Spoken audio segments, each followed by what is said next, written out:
yang diperlukan oleh pasien apa saja. Ya, karena pengkajian keperawatan luka itu berbeda.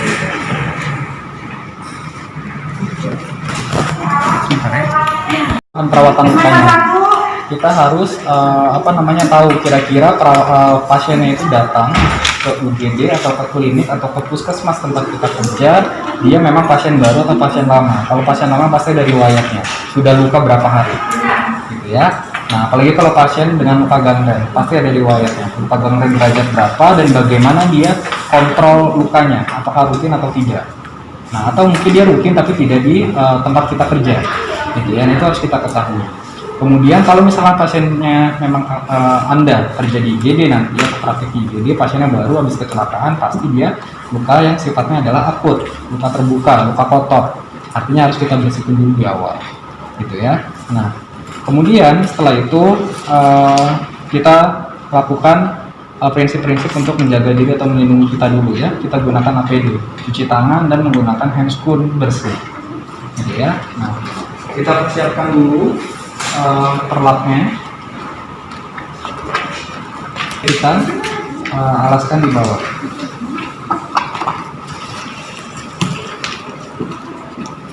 Oke. Kalau pasiennya luka akut, maka kan pasti sudah terbuka. Langsung aja kita lihat kira-kira lukanya bagaimana karakteristiknya. Perlu dilakukan penjahitan atau tidak? Ya. Kemudian apakah lukanya memang dalam, derajat berapa kira-kira kalau misalkan kita mau menggolongkan luka tersebut ke dalam derajat-derajat. Apakah dia hanya superficial, lecet-lecet saja atau bagaimana? Nah, itu harus kita ketahui. Makanya Anda pelajari anatomi dan fisiologi kulit di semester 5 ini kan. Nah, kalau misalkan lukanya seperti ini sudah sampai ke tulang, dia pasti derajatnya tinggi nih, 4 atau 5. Ya, ini luka-luka seperti ini biasanya luka gangren ya, atau luka kecelakaan yang infeksi terus-menerus dan tidak dilakukan perawatan luka secara adekuat. Nah, ini harus dilakukan perawatan luka yang sangat amat hati-hati gitu ya. Nah, kalau lukanya seperti ini ada patahan tulang nih, biasanya luka kecelakaan nih, begini juga nih bisa jadi ada kecelakaan ya. Nah, tapi kita harus juga melakukan teknik perawatan luka yang betul ya. Tulangnya biasanya nanti kalau misalkan menonjol keluar seperti ini bisa kita lakukan ORIF, open reduction, I-nya saya lupa, pokoknya ada ORIF, jadi nanti disambungkan menggunakan seperti plat besi ya di ruang operasi. Pernah lihat ORIF pasien? Silakan nanti Anda searching bagaimana tuh. Nah, kemudian kita akan fokus ke lukanya dulu. Berarti lukanya seperti ini, kira-kira derajat berapa dan kebutuhannya apa saja yang perlu kita persiapkan ya. Kalau pasiennya memang sudah kontrol luka yang kedua atau yang ketiga atau yang keempat, berarti kan dia ada plaster di sini ya. Ini harus kita buka ya. Nggak ada hipofix ya. Kontrol ataupun luka yang baru saja terjadi sama-sama harus kita kaji ya, tanda-tanda inflamasi. Apa saja tanda-tanda inflamasi yang perlu kita kaji? Apa itu? Fungsi Laisa apa? Gangguan fungsi. Kemudian apa lagi? Tumor apa artinya?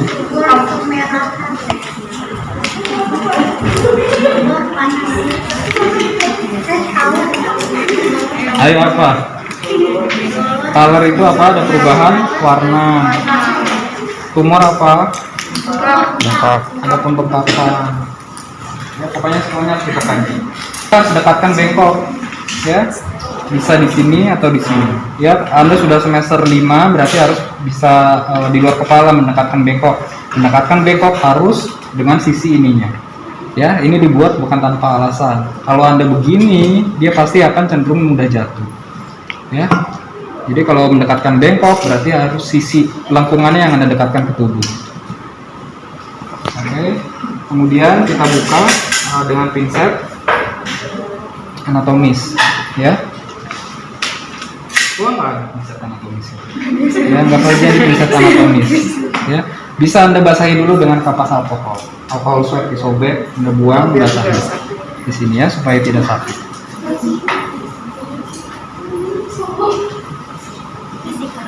Yes, oke. Kemudian baru di dikaji bagaimana keadaan lukanya. Gitu ya. Kalau misalkan dia luka gawat darurat, ya luka gawat darurat yang memang harus dibersihkan dulu di awal, maka harus dibersihkan. Dengan apa? Kalau NaCl ya. Cuman kalau misalkan dia kecelakaan, banyak pasir-pasir di sini nih. Banyak pasir, kemudian banyak tanah, kemudian bisa juga percikan-percikan aspal. Nah, itu tidak bisa dengan NaCl saja. Harus Anda gunakan dengan hidrogen peroksid namanya, H2O2. Gitu ya. Jadi yang kalian pelajari selama ini kan membersihkan luka ini ya, pasien kontrol, dibuka dulu plasternya. Tapi sebetulnya mahasiswa itu nanti kalau kalian kerja di rumah sakit makin muda-muda begini, pasti ditempatinnya di IGD dulu. Dan pasti kalian nggak akan tuh buka-buka lagi karena luka-luka akut sifatnya. Ya, kecuali kalian nanti mungkin kerja di puskesmas atau di klinik swasta. Tapi kalau kalian di rumah sakit jarang langsung ditempatkan di ruang rawat inap. Kalau muda-muda gini diberdayakan dulu di IGD. Biasanya, nah kalau di IGD kasusnya adalah lebih banyaknya kecelakaan dan tidak cukup membersihkan hanya dengan NaCl. Kalau kecelakaannya bersih gitu ya, syukur-syukur dilihat tidak hitam lukanya. Tapi kalau kerasa kotor banget, sudah diobservasi oleh Anda kotor, maka harus Anda bersihkan dengan H2O2. Ya, H2O2 bisa Anda, biasanya dia sudah ada di dalam flask seperti ini ya. Di dalam pouch seperti ini, Anda tinggal tarik saja dengan squid, kemudian Anda bersihkan lukanya. Ya, jadi tangannya dibengkok, yang Anda semprot. Semprotnya tekanan tinggi. Ya, jadi dia bisa mengalir atau bisa juga langsung seperti ini ya, diguyur gitu ya, dan ini didekatkan ke bengkok. Kalau di rumah sakit juga sebetulnya tidak ada perlap seperti ini ya, perlap yang ada kain ini basah, dia pasti langsung yang sifatnya seperti ini gitu ya. Jadi dibersihkannya dengan H2O2.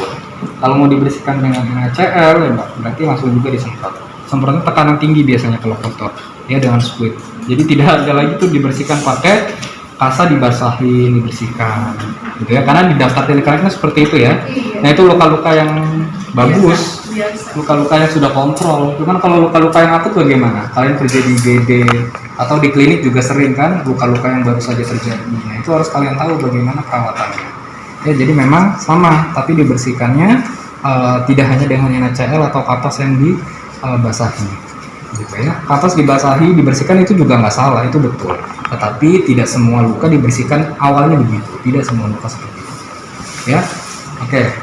Kemudian kalau misalkan tadi perawatan lukanya sudah sudah kita kaji, gitu ya, sudah kita lihat bagaimana bentuknya, maka lanjutnya adalah kita perawatan luka.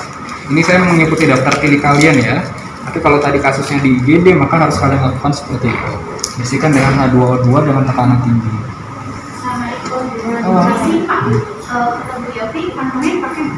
Yang ini udah selesai. Mau dipindahin sana boleh? Boleh silakan. Sudah ya. Ini sudah saya bersihkan.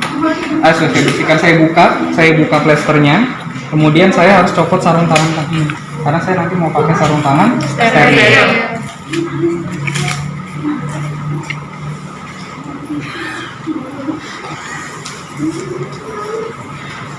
Oke.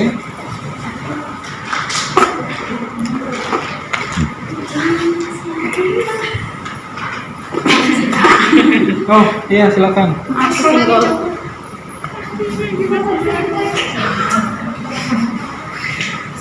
Oke, ini harus kita pertahankan prinsip sterilnya ya. Bagaimana membuka ini? Nah, kita tarik saja pakai ini ya.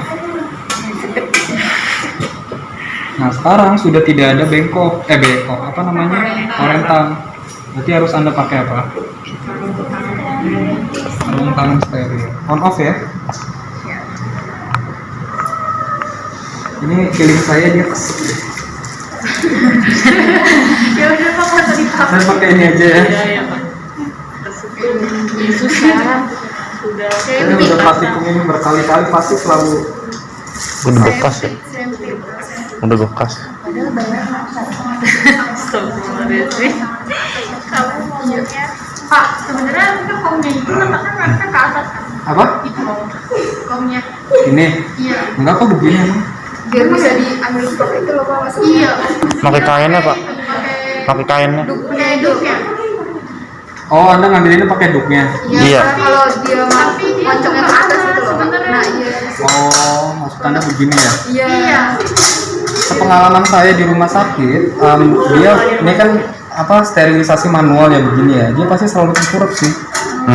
Tapi apa namanya, sekarang itu udah jarang di rumah sakit pakai yang begini. Dia Iya, pasti iya. dalam bungkus plastik Iya. dan tinggal dibuka aja. Ya. Oh, di press gitu ya. Menghadapnya bebas dia malah bisa ke atas, bisa kadang-kadang begini. Yang penting Senyamannya sih, dia. iya. Tapi kalau Senyamannya dulu waktu ngepek saya ya? masih sekolah memang begini. Waktu saya masih sekolah.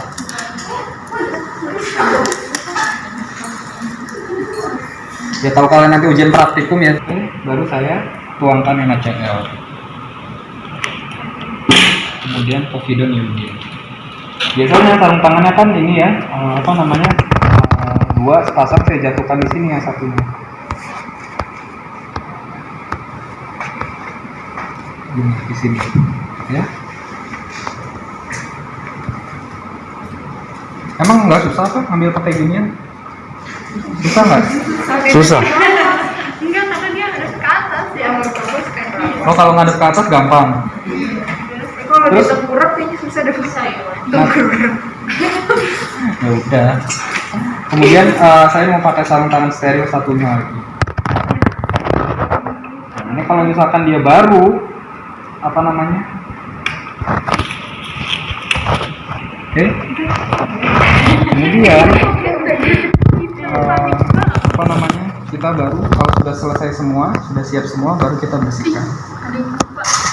Apa yang lupa? Apa itu yang Ya start. Lalu kan nanti di akhir aja. Atau kalaupun mau sekalian diambil, sekalian disiapkan saat sebelum set steril. Ya.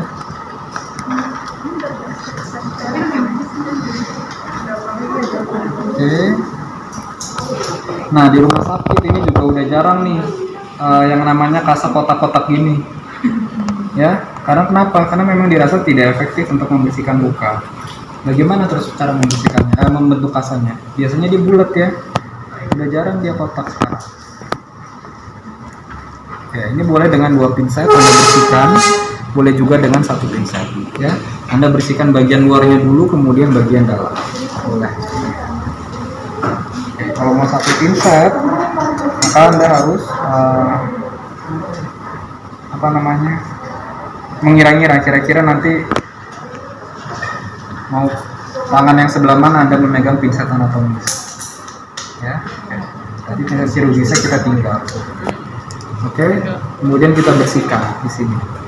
Ya, karena ini steril makanya nanti tidak boleh pegang-pegang. Gitu ya.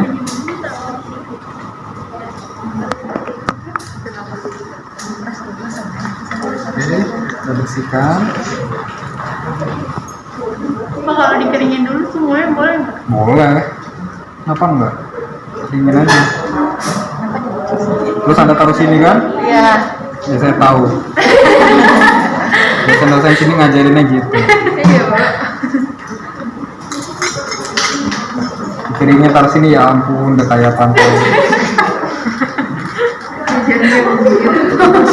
Biar katanya cepat kalau pastinya. dicelup lagi nanti Habis waktu ya? Iya, terus nggak steril lagi. Apanya yang nggak steril lagi? Nggak apa-apa gini.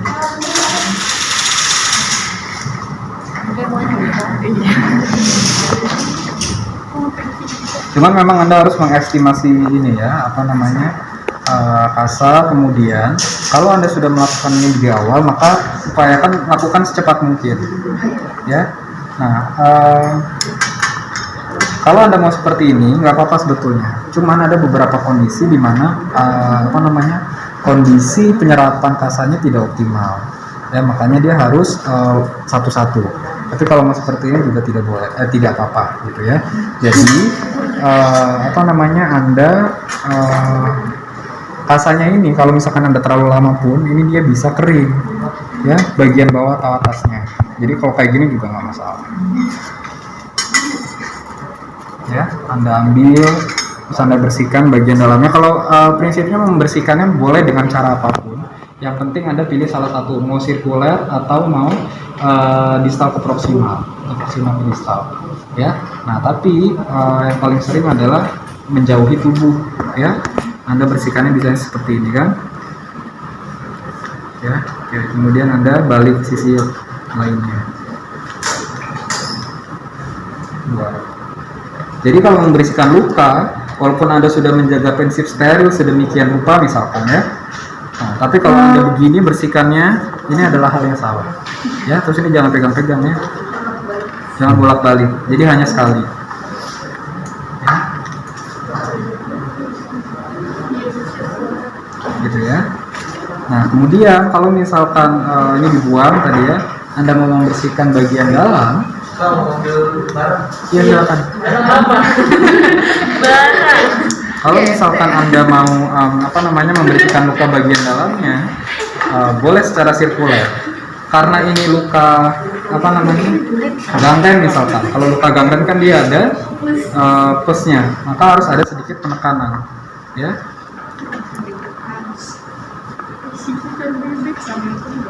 Oke, dua. Oke, ambil lagi.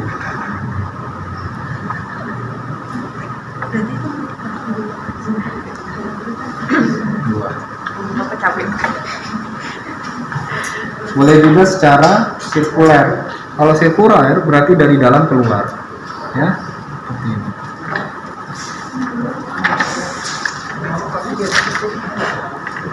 Oke.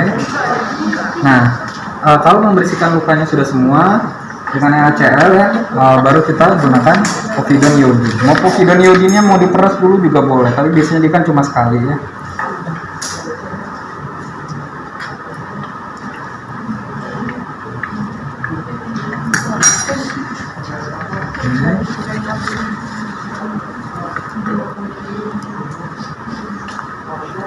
Ya. Nah, kalau prinsip perawatan lukanya sudah selesai, maka sebetulnya Anda sudah selesai menggunakan set steril ini. Ya. Nah, Anda tinggal mengambil, misalkan apa yang garing-garing apa namanya? Sufrato. Ya. Oh, dari papir. Kenapa nggak dari? Siapa Pak? Ya Allah, tidak ada hubungan. Pak, mirip Pak lagi nonton. Apa? Mirip lagi corona. Mirip. Bayaran nggak boleh telat ya. Oke, jadi kalau misalkan ada sufrato, maka berikan sufrato. Kalau misalkan ada salep, berikan salep. Gitu ya. Biasanya kalau untuk membersihkan luka sama menutup lukanya kasarnya beda. Ya, ada pasta steril sendiri yang masih dalam kotak, gitu ya. Nah, terus biasanya kalau ada salep, kita buka salepnya, ada ini cotton bud, Anda oleskan ke sini. Ya. Biasanya kalau di rumah sakit itu udah ada cotton bud di sini juga nih, buat memberikan steril dia masih. Jadi nanti terakhir kita masih mempertahankan steril, ya, kita pertahankan salah satu yang steril. Ini kita on-kan aja, kita ambil filenya, ya, buka gini, kita oleskan di sini, gitu ya. Atau nanti kalau ada sufrato di sini, tadi kan kita sudah buka nih, sebelum kita pakai handscoon steril, kita gunting dulu sufratonya, kita taruh di sini. Ya, jadi terakhir nanti kita tinggal ngambil, kita buka, kita tempelin di sini. Gitu ya. Nah, kemudian untuk menutup lukanya, ya, nanti sekalian tadi kalau misalkan tidak ada kasa steril di luar, Anda ambil dari sini. Ya, Anda ambil dari sini. Habis lagi. Pelit banget. Ya. Nah, kalau Anda misalkan di sini, makanya tadi harus di arrange ya, kira-kira butuh berapa banyak kasanya. Nah, biasanya kalau misalkan di rumah sakit sudah dalam box-box seperti itu, dia bisa sampai 10. Nah, itu untuk satu pasien. Apa ini kan yang kanan udah on? Yang kanan sudah on. Nah, ini pilihan option. Oh, Option. Option. Nggak pakai salep. Enggak. Jadi kalau misalkan gini, apa namanya, Anda mau menutup dengan kasa, tadi pilihannya ada banyak ya. Jadi kalau misalkan ini adalah yang di luar, maka Anda harus mempertahankan memang dua-duanya, gitu ya. Tapi upayakan sebetulnya Anda harus ada cotton bud, gitu ya. Atau kalau misalkan Anda mau ini tidak on, maka ini harus ada di awal. Jadi sebelum Anda pasang handsphone steril dua-duanya, ini Anda taruh sini, ya. Ini tadi belum handsphone steril, Anda ambil. Ini ditaruh di sini. Jadi nanti Anda tinggal mengoleskan saja. Jadi tidak perlu ada on, gitu ya. Maksud saya seperti itu. Jadi memang ketika perawatan luka, optionnya nanti di lapangan akan banyak banget. Bisa tahu-tahu adanya salep, nggak ada sepatu. Maka kalau ada itu di awal tadi kita pakai handsphone on off. Ini Anda ambil kasa satu, ini sudah steril, ini belum, Anda taruh di sini. Anda semprotkan di sini. Ya. Kalau di sini ada cotton bud, ya, ada cotton bud steril di sini, gitu ya. Kemudian ini juga salep. Makanya tadi di awal Anda oleskan juga di sini. Ya, kalau Supratul tidak ada cotton bud, tadi di awal belum steril dua-duanya, Anda gunting, Anda buka, Anda langsung taruh di sini, gitu ya. Oke, ada lagi yang mau ditanyakan? Ya, gitu. Jadi kalau menurut saya daftar kliniknya agak kurang lengkap ya. Anda tidak diberikan pandangan lain dalam perawatan salep, antibiotik, atau biasanya kalau lukanya, kalau di daftar klinik kalian, kalau saya lihat dia tidak perlu salep. Karena apa? Sudah ada povidone iodin. Povidone iodin itu adalah antiseptik juga. Nah, itu adalah kasus-kasus luka yang ringan, ya. Tapi kalau saya melihat kalian kebanyakan nanti kerja di rumah sakit, ya kalian tidak cukup hanya dengan povidone iodin, ya, gitu. Jadi kalau memang sudah ada povidone iodin, tadi kan masih steril dua-duanya, langsung ditutup saja, tidak perlu salep-salepkan, ya. Nah, kalau Anda mau menutup luka, ya, ini jangan, bagian jahitannya jangan ditaruh di bawah, tapi di atas, ya. Karena apa? Bagian jahitan ini dia bisa sebagai sebagai alergen, ya. Kasa-kasa yang seperti ini tidak hipoalergen. Makanya kalau misalkan Anda begini, dia bisa saja proses inflamasinya akan bertambah karena benang-benang jahitan ini dianggap sebagai benda asing, ya. Proses inflamasi akan terus bertambah. Makanya ini harus di atas, begini, ya. Jadi jangan begini. Karena kan biasanya mahasiswa itu atau perawat itu pengennya cakep, jadi dia begini biar kelihatan dari luar bagus, padahal tidak seperti itu. Nah, ini boleh Anda tumpuk nih dengan apa namanya, kasa lagi. Nah, kasanya boleh kalau ini sudah ditutup begini, yang ini boleh bagian jahitannya di bawah, ya, seperti ini. Nah, ini baru bagus, baru Anda plester atas bawah atau pakai hipafix seperti itu, ya. Ada yang mau ditanyakan lagi?